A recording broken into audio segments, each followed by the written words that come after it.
It's a pleasure to be joined by Saints linebacker Demario Davis. I'm Jac Collinsworth. Demario, you spent some time with the Jets, so that was multiple years in the same division as Tom Brady and Gronk.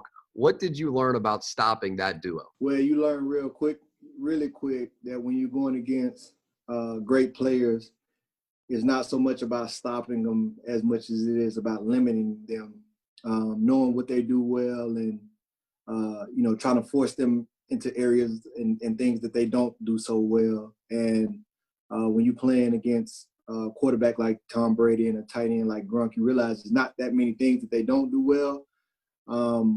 But, you try to force them to those areas where they struggle. And it can be a challenge, but, that's the only way you're going to stop them. Schematically, how does the Tampa Bay offense compare to what you saw twice a year in New England? I think the first time we played them, not so much, looking like Tom when he was in New England, but now it's looking a lot more, a lot of the things that they did when he was in New England, as far as the timing and the concepts that you're seeing, you can tell that they're much more in a groove, and it's looking a lot more like the things that they did back then. It's a little bit different. Of course, it's still just their first year in the system, where he had a lot of time to build and kind of build that chemistry when he was in New England. So it's not going to be like that overnight, but you can see a lot of the similarities for sure. What about this Saints team? What's changed most since the 1-2 start now that you guys are on a roll?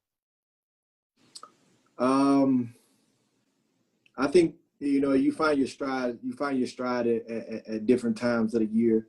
I think everybody across the league always has that same goal. Come November and December, you want to be playing meaningful football, and that's tough to do in this league.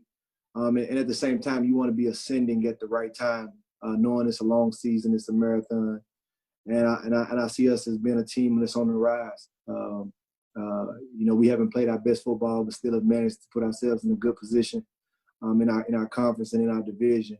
But we're ascending at the right time. We're getting better. And, coming down the stretch, we got to find a way to play our best football. And I'm excited about it for sure. And on the topic of finding your best football, you made the trade for Kwon Alexander. What role does he need to fill most in your mind's eye? I don't know exactly what role he needs to fill. But I know he's a player that plays with a ton of energy. Very fast and athletic player, and these days that's what you want on defense. You want fast and athletic players, and you want guys to play with a ton of energy. I think he'll come in and fit in with our unit and fit in with the defense very well. So I'm excited to play with him. As a defense, how are you guys planning for the possible likely return of Antonio Brown? Yeah, I think every week, you got to be able to understand who their talented guys are and who the guys that they like to target. What he looks like in this system, is still unknown, but every team that he's been on, he's been a highly targeted guy. So we have to prepare for the guys that we've seen on tape as well as kind of the unknown with him. And, you just have to be prepared for it. It's a challenge when you haven't seen, guys in certain systems and, how they're going to use them. But at the same time, we have to prepare for what we have seen and just kind of know a little bit about, the unknown. What's unique about these Sunday night football matchups that steal the nation's attention for a few hours? Yeah, our coach talks about that all the time. Sean talks about that, when he was growing up. Sunday night was like, Monday night football. And so, it's that time where the whole world is watching. And I feel like the guys who make it to play at this level, these are the moments that you look for. You like to be the only show in town. You like for all eyes to be on you. And the big players make big plays in those moments. So Demario, all the work that you've been doing off the field is going to become a huge part of your legacy too. Why did that become a huge point of emphasis for you? Honestly, I think a lot of it was because of how I grew up. The area I was in Mississippi, I lived in kind of a poor area, but where I went to school was a lot more suburb or suburbia type, and so I got to see, kind of both sides of the fence. And fortunately, I had a mom who read to me, taught me how to read at an early age. And, so when I went to school, I really didn't struggle much.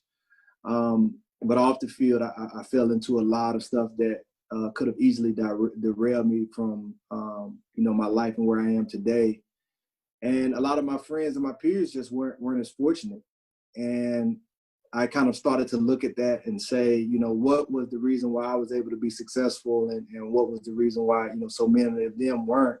And it wasn't because I made all the right decisions. I felt like God kind of brought me out of my environment so that I could be the one to go back and help those ones, that were kind of left behind. And build bridges that weren't necessarily there.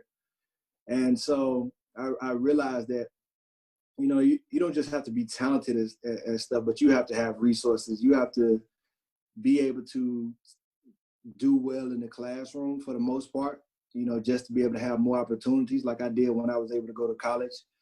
You have to have mentors and resources so you don't fall astray and a victim to a lot of the stuff that me and my peers fell into. And that's what my wife and I wanted to do with our foundation. We kind of wanted to kind of build bridges and help kids, no matter what their dreams are. They're going to need the resources and the people to help them, make it to be successful. And so that's what we wanted to do, is to make sure that we're building the whole individual. So we want to encourage them in their dream, but we also want to focus on their character and building up good moral and good spiritual character. And we also want to make sure that they have the resources to succeed in the intellectual and academic environments as well. And so we realize that's not easy in a lot of the communities that we serve, but we wanted to use our resources and our connections to build those bridges, and we've been successful at doing it so far. So when did you first, and what made you first start Devoted Dreamers? I think it was just not forgetting where I came from and forgetting the journey that it took me to get where I was. I just would think about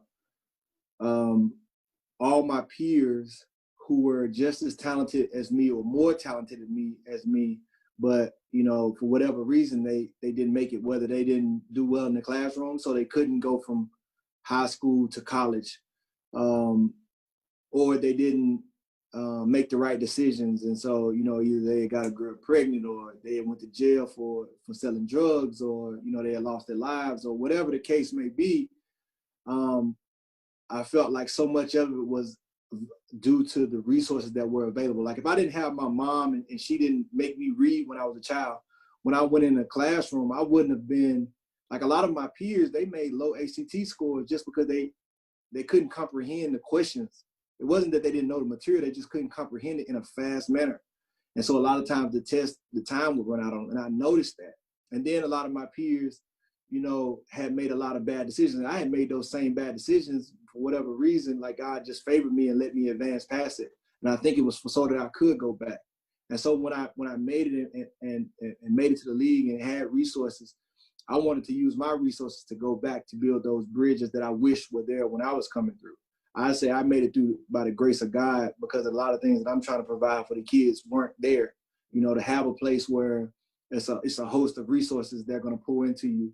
Have a place that, we're looking for the kids that would fall between the cracks. We're not trying to go and find the kids that are, 4.0 students, or the kids that are, 5-star athletes. We're looking for the kids that, want it and have desire. They just don't have necessarily the right connections. And so, or the kids who are, we try to find them at 6th grade. They may be reading on the 2nd grade, 3rd grade reading level. Those are the kids we want.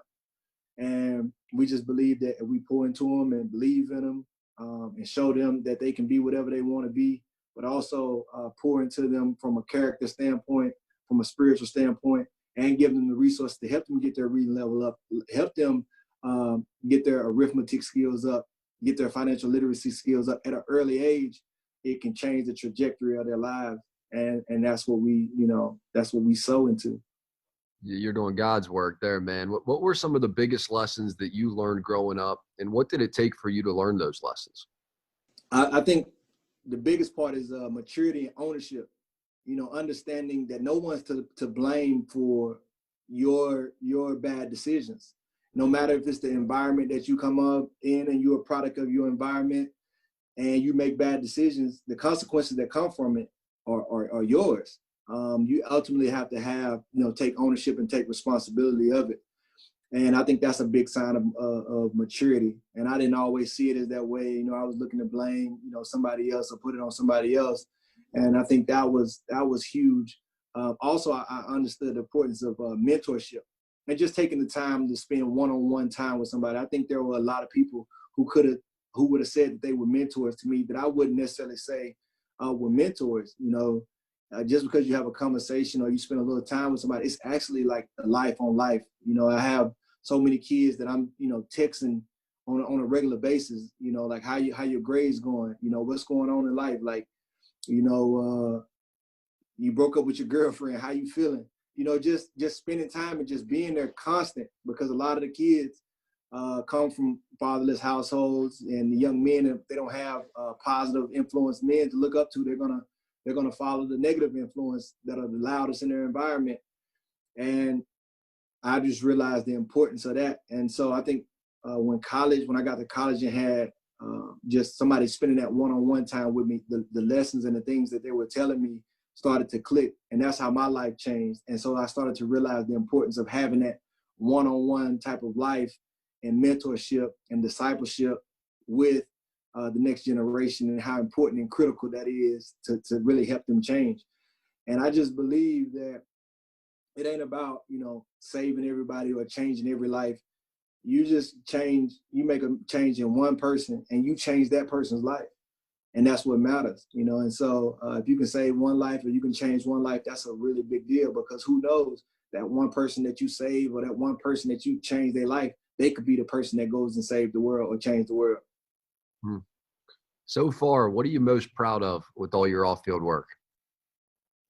I think I'm most proud of my teammates and the people who helped me along the journey, pour back in these kids. I feel like the people who help serve the youth alongside us in our foundation, like, I believe they get it. And so I'm just proud of everybody, like, who gets it, like, that understands that life is not about us, it's about other people. And it's about the impact that we leave behind. Like, when our days are past, only thing that people are going to care about us is what we did for them. And I just think, like, there are people who really get it. Like, you know, that's people who help with our foundation. Like, they really come in and it's about the kids. Like, they get it, even though they're not making a dollar off of it. Like, they get it. And I'm just proud of people in all spaces who I've had to work alongside, and some I haven't had the opportunity to work alongside. But if, like, you get it, like, I'm just proud. Like, I'm proud to serve alongside those type people. Saints, Bucks, Primetime. Enjoy it. Really appreciate your time today. Hey, I appreciate you, man. Be blessed. Hi, I'm Mike Tirico, and thanks for watching. Make sure to hit subscribe for the latest news and highlights from NBC Sports.